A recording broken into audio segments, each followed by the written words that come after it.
ಸಖತ್ ಖಾರ ಬಣ್ಣ ಮತ್ತು ರುಚಿ ಆಚಿ ಚಿಲ್ಲಿ ಪೌಡರ್. ಕಾಂಗ್ರೆಸ್ ಮನೆಯಲ್ಲಿ ನಾಯಕತ್ವದ ಬೆಂಕಿ ಹೊತ್ತಿ ಉರಿಯುತ್ತಿದೆ. ಕೆಲವರು ಸಿದ್ದರಾಮಯ್ಯನವರೇ 5 ವರ್ಷ ಸಿಎಂ ಅಂತಿದ್ರೆ, ಇನ್ನೂ ಕೆಲವರು ಮುಂದಿನ ಸಿಎಂ ಡಿಕೆ ಅಂತಿದ್ದಾರೆ. ಇದರ ನಡುವೆ ಬಿಜೆಪಿಯ ಉಚ್ಚಾಟಿತ ಶಾಸಕ ಯತ್ನಾಳ್ ಹೊಸ ಬಾಂಬ್ ಸಿಡಿಸಿದ್ದು ಉರಿಯೋ ಬೆಂಕಿಗೆ ತುಪ್ಪ ಸುರಿದಂತಾಗಿದೆ.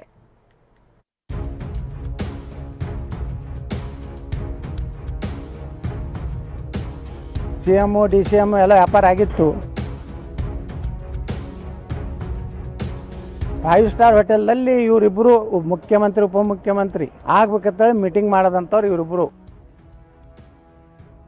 ಬಿಜೆಪಿ ಅಧ್ಯಕ್ಷ, ಕಾಂಗ್ರೆಸ್ ಅಧ್ಯಕ್ಷ, ಮತ್ತಾರು ಇರ್ತಾರೆ. ಡಿಕೆ ಸಿಎಂ, ವಿಜಯೇಂದ್ರ ಡಿಸಿಎಂ ಆಗೋ ಪ್ಲಾನ್ ಇತ್ತು.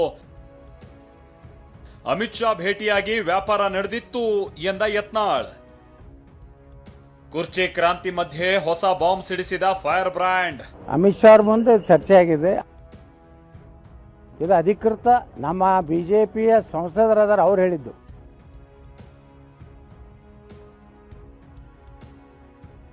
ಬಾಂಬ್. ಬಿಜೆಪಿ ಉಚ್ಚಾಟಿತ ಶಾಸಕ ಯತ್ನಾಳ್ ಅತಿ ದೊಡ್ಡ ಬಾಂಬ್ ಸಿಡಿಸಿದ್ದಾರೆ. ಪಟ್ಟದ ಆಟದ ಮಧ್ಯೆ ಸಂಚಲನ ಸೃಷ್ಟಿಸೋ ಸ್ಟೇಟ್ಮೆಂಟ್ ಕೊಟ್ಟಿದ್ದಾರೆ. ಕಾಂಗ್ರೆಸ್ನ ಕುರ್ಚಿ ಆಟದಲ್ಲಿ ಈ ರೀತಿಯ ಪ್ರಯತ್ನವೂ ನಡೆದಿತ್ತ ಅಂತ ಟ್ವಿಸ್ಟ್ ಕೊಟ್ಟಿದ್ದಾರೆ. ಡಿಕೆ ಅವರನ್ನ ವಿಜಯೇಂದ್ರ ದೆಹಲಿಗೆ ಕರ್ಕೊಂಡು ಹೋಗಿದ್ರು. ಅಮಿತ್ ಶಾ ಬಳಿ ವ್ಯಾಪಾರದ ಚರ್ಚೆನೂ ಆಗಿತ್ತು. ಡಿಕೆ ಸಿಎಂ, ವಿಜಯೇಂದ್ರ ಡಿಸಿಎಂ ಆಗೋ ಪ್ಲಾನ್ ಇತ್ತು. ಆದ್ರೆ ಅದಕ್ಕೆ ಅಮಿತ್ ಶಾ ಒಪ್ಪಿಲ್ಲ ಅಂತ ಯತ್ನಾಳ್ ಬಾಂಬ್ ಹಾಕಿದ್ದಾರೆ. ಮತ್ತು ಸಿದ್ದರಾಮಯ್ಯನವ್ರು ಅಟ್ಟೇನು ಈಜಿ ಬಿಡುದಿಲ್ಲ ಈ ಗಿರೇಕಿಗೆ. ಈಗಾಗಲೇ ಒಮ್ಮೆ ಬಿಜೆಪಿ ಜೋಡೆ ಮಾತುಕತೆ ಆಗೈತಿ. ನಾ ಹೇಳಿಲ್ಲ, ವಿಜಯೇಂದ್ರ ಕರ್ಕೊಂಡು ಹೋಗಿದ್ದ. ಸಿ ಎಮ್ಮು ಡಿಸಿಎಂ ಎಲ್ಲ ವ್ಯಾಪಾರ ಆಗಿತ್ತು. ಅಮಿತ್ ಶಾ ಒಪ್ಪಿಲ್ಲ.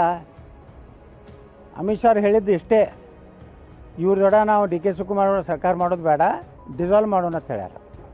ಇದು ಅಧಿಕೃತ ನಮ್ಮ ಬಿಜೆಪಿಯ ಸಂಸದರಾದಾರ ಅವ್ರು ಹೇಳಿದ್ದು. ಅಮಿತ್ ಶಾ ಅವ್ರ ಮುಂದೆ ಚರ್ಚೆ ಆಗಿದೆ. ಅಮಿತ್ ಶಾ ಒಪ್ಪಿಲ್ಲ. ಅದಕ್ಕೇ ಮಾನ್ಯ ಪ್ರಹ್ಲಾದ್ ಜೋಶಿ ಅವ್ರನ್ನ ಸ್ಟೇಟ್ಮೆಂಟ್ ಕೊಟ್ಟರು. ಯಾವುದೇ ಕಾಲದಲ್ಲಿ ನಾವು ಯಾವುದೇ ಕಾಂಗ್ರೆಸ್ಸಿನ ಗುಂಪಿನ ಜೊತೆಗೆ ಸರ್ಕಾರ ಮಾಡೋದಲ್ಲ. ಅದಕ್ಕಂದ್ರೆ ಇದು ನಡೆದಿರ್ತದೆ ವ್ಯಾಪಾರ.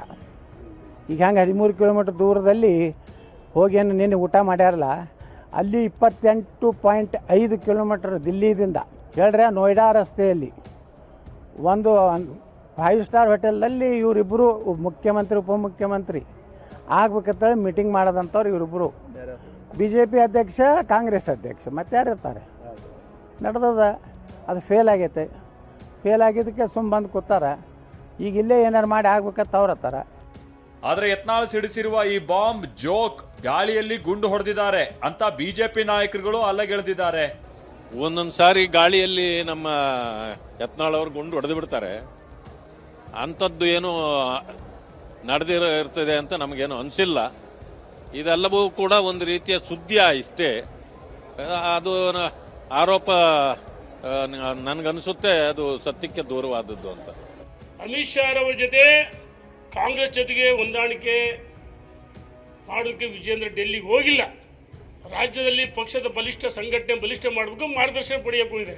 ಇದು ಅತ್ಯಂತ ದೊಡ್ಡ ಜೋಕ್ ಅನ್ನಿಸ್ತದೆ, ಕಾಮಿಡಿ ಪೀಸ್.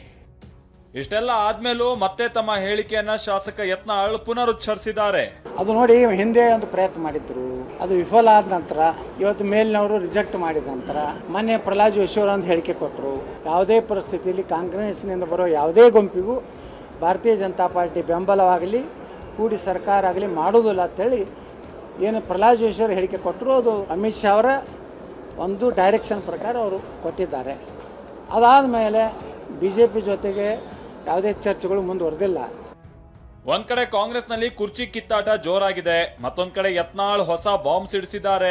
ಡಿಕೆ ವಿಜಯೇಂದ್ರ ಒಪ್ಪಂದ ಮಾಡ್ಕೊಂಡಿದ್ದಾರೆ ಅನ್ನೋ ಯತ್ನಾಳ್ ಹೇಳಿಕೆ ರಾಜಕೀಯ ವಲಯದಲ್ಲಿ ಹೊಸ ಕ್ರಾಂತಿಗೂ ಕಾರಣವಾಗಿದೆ. ರವಿಮುಖಿ, ಕಿರಣ್ ಹನ್ಯಡ್ಕ ಜೊತೆ ಸುನಿಲ್, TV9 ಬೆಳಗಾವಿ.